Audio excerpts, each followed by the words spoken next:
When Silas defeated Skeletron, he unknowingly removed a curse from the old man known as the Clother. This was Silas's first glimpse of hope since picking up those cursed robes. Perhaps there was a similar way to cure himself.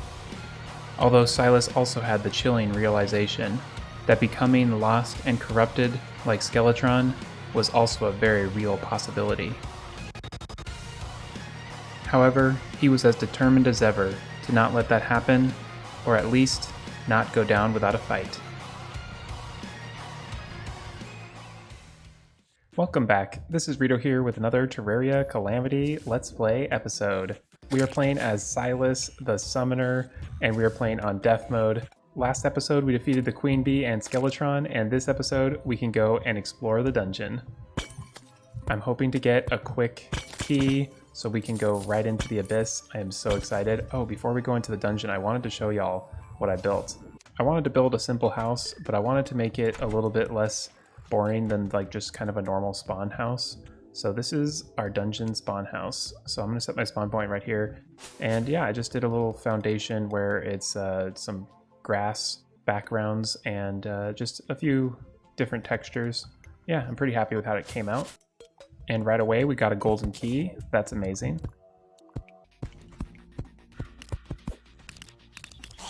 We've got the engineer NPC. I don't really think there's anything we need from her. Got the Muramasa. Most importantly, we have our first bewitching table, which means we can start using the bewitching upgrade. We have it in our base, but I haven't used it yet because I didn't want to use something that we don't have access to. So now I think I'm going to summon this little hermit crab. I feel like it'll be pretty good in the dungeon since everything's on the ground. Oh, we already have another key. Perfect. So I've got these spikes on Vein Miner like usual. It's a very quick and effective way to make the dungeon a little bit more easy to navigate. I like to put a lot of torches while I'm in pre-hard mode. That way it just makes it easier when I come back later, just to have this whole place lit up. This is super effective. All these heals. I really have never used the fungal clump, but it is a very good item. A little coin portal. It's been a while since we've had one of those. Man, we're getting so many bones. I need to remember when we go back to base, we need to craft the mobile safe. And then I think we might be able to buy the fairy merchant, and we can craft our pig safe merchant. Here's the astral one. I think that's a rogue weapon, if I remember correctly. Ooh, we just got a summon. A staff of the necro something. It is pretty tricky though when summons don't go through the ground, because then they end up just kind of running around. Like this little laser summon is probably my favorite.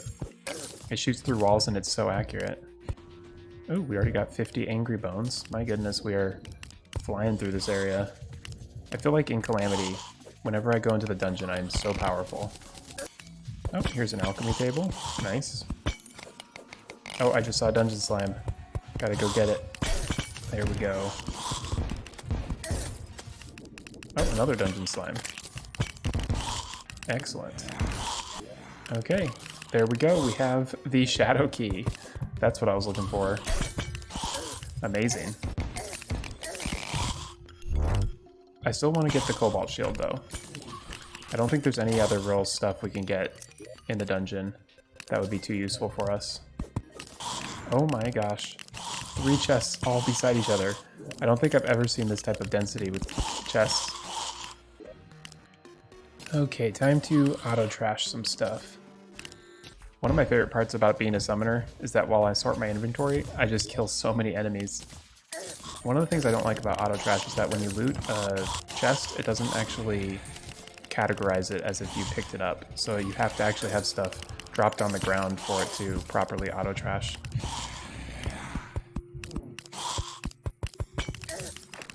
Ooh, perfect. I know a wood chest always means a gold key. And here we go, we got a cobalt shield. Perfect. I think that was the last thing we needed. Oh, another golden key. Awesome. Oh, another one of these staffs. Cool. Well, I think we are done with the dungeon. So let's go back. The merchant now sells the fairy merchant. And then we can buy 2 safes, I think.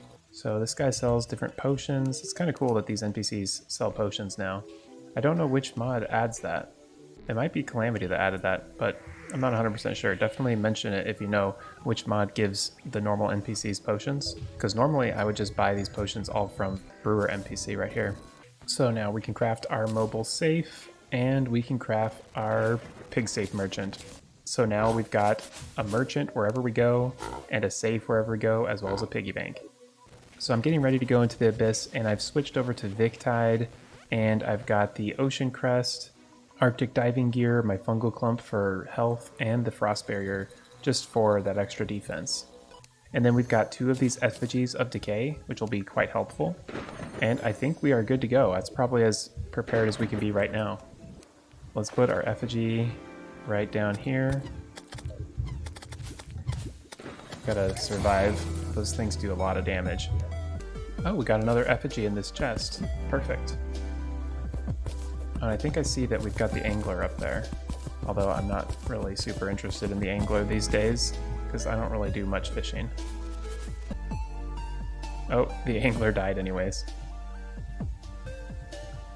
Uh-oh, taking damage.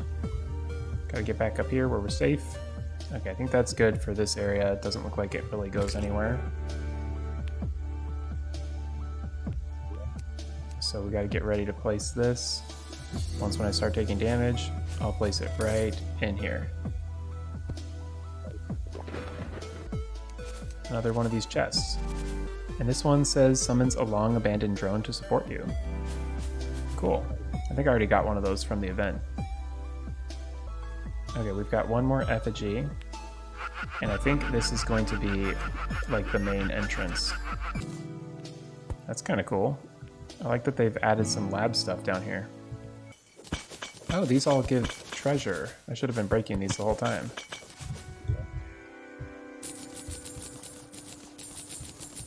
Yeah, these give like this coating that makes it harder for things to see us in the Abyss. Oh, and we got a bunch of glow sticks. That's nice. Oh, more Draedon stuff. Okay, so let's get down into the Abyss and see how this goes. Ooh, we got iron boots. Those are very handy. The torrential tear to stop rain. That's also good. We haven't started having breath loss, so that's good. Oh, is that a jellyfish necklace? It's pretty lucky. Oh, we got the plating. Also a good one. Oh, why did it just turn red? Oh, did we just have a blood moon? Oh no, that's terrible. Yeah, we are not going to be able to do the Abyss during a blood moon.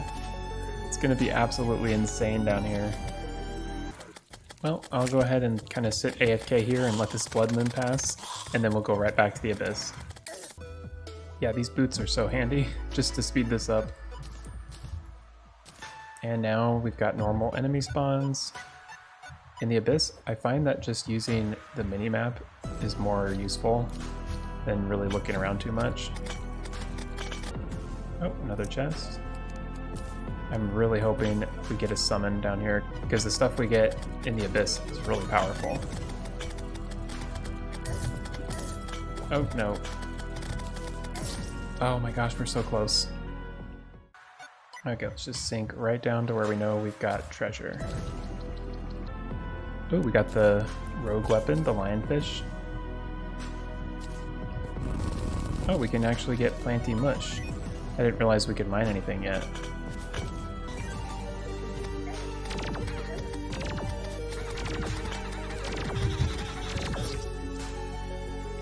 Well, this is challenging.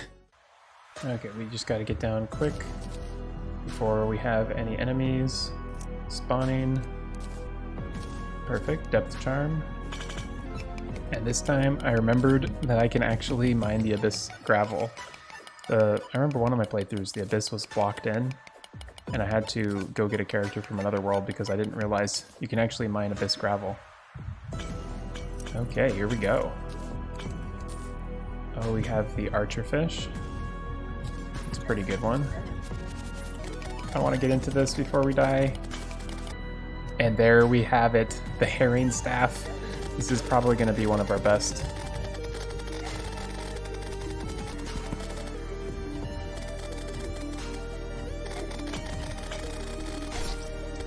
got enemies on all sides, but we got what we were looking for. Now let's go ahead and see what our herrings can do. So that's like 200 damage. I mean, that's a little bit lower than I thought. So now it is time to craft the overloaded sludge. It summons the slime god. We just needed the blighted gel and any evil block, which we've got plenty of. And I was looking at some summons that we can craft, and I think we can actually do the Eye of Night or the Flesh of Infidelity. So this summons a tentacle ball of flesh that splashes blood onto enemies, and this summons a diseased eyeball that fires cells which attach to the enemies and inflict cursed flame. So I kind of want to get both of these, so I'm going to craft one right now, and then we can go ahead and craft another Belladonna, and then another imp, and I think we've got everything for the Flesh of Infidelity. Sweet. Now we've got both different types there. Oh cool, this one summons a little like flesh blob that jumps around. That actually is probably going to be pretty powerful. And let's see what the Eye of Night does. Oh, okay, so that's a little eyeball that follows me. It's kind of hard to see them, but they're spinning around this right here. So there's just a few other things I wanted to go ahead and craft. Let's do the obsidian shield. We can also get the skyline wings. I'm not sure if we're going to really use them, but it's good to have it just in case we feel a little bit more comfortable using wings instead of our rocket boots. Well, I think it is time to try this boss out, and I'm a little bit scared. This boss is so challenging. So let's just give it a try, see how it goes. It's a really fun one though. And I've got a really big arena, which should help us quite a bit. We're doing 150 damage per second, 120 damage per second. So I'm going to try switching around our setups if we lose this, which I imagine we probably will, just how quickly we're taking damage this fight. Okay. I've got wings on, which is helping. Makes things feel a little bit more like hard mode, which gives me a bit more confidence. Okay, we can circle back and stay on the lower side. Oops.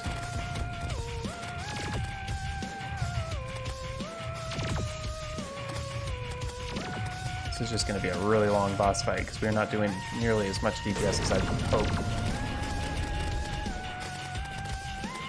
Although that was pretty good right there. We'll get a little bit lower. That way we can dodge some of these orbs. With this boss, I find it's very helpful to have... Oops. I paused for a second when I used adrenaline. I find this boss really helpful to have a much longer arena. That way it gives you time to have all these orbs despawn. Otherwise you're just running around trying to dodge orbs on top of the boss.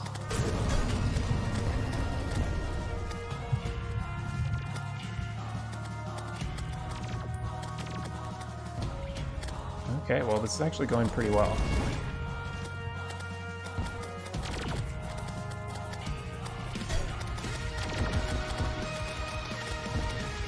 And circle back. Ow! I did not see that.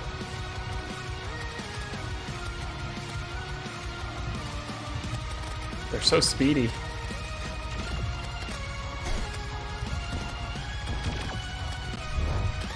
Okay, we got rage at least. Oh no. Circle back over this way. I think we may get this. If we don't get it this time, we will definitely get it next time.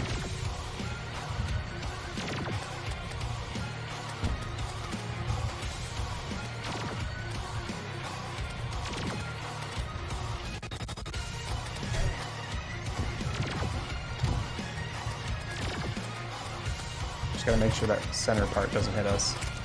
Oh no, we're getting really low. 10 seconds until a heal. We just gotta keep going. Okay, sweet. Now we just have the slime god.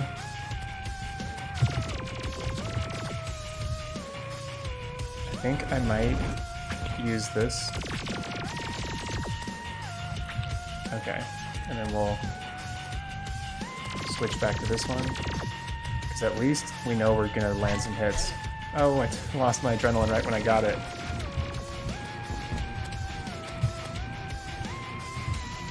And I think after this boss, we will definitely do the armor upgrade, and then we also have some really good stuff we can craft, like an upgraded accessory. And I think we got some summons that either the boss drops or we can craft. Maybe even both.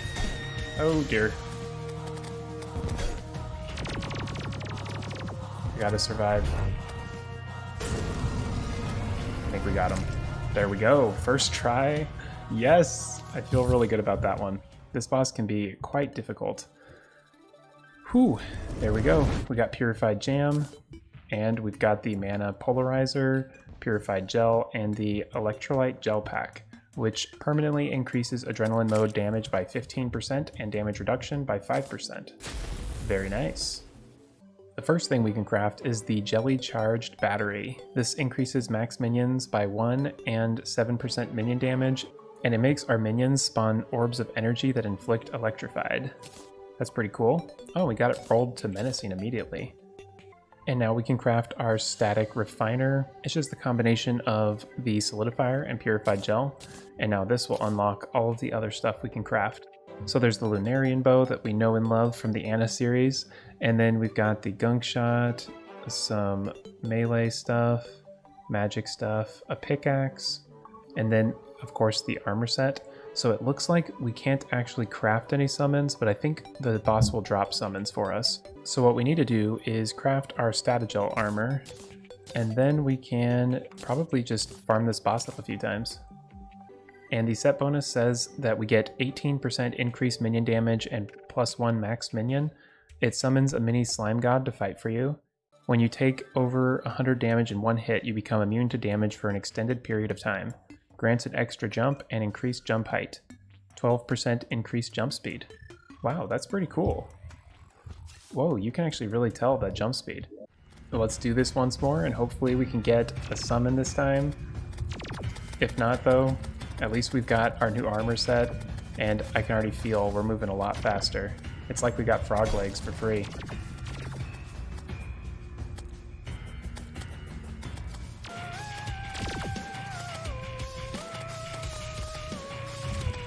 Go right through them.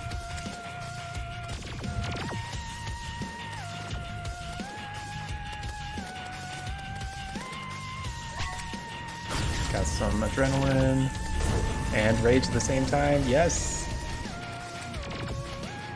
This extra jump speed makes such a difference.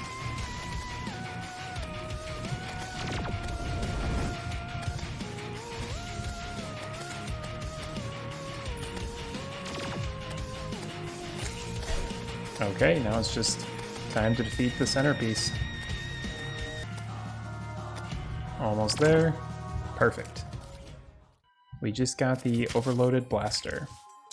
I like that rage builds up when we do damage instead of just when we take hits, because it actually lets us use rage even if we're doing just like a no-hit or getting hit very few times. There we go.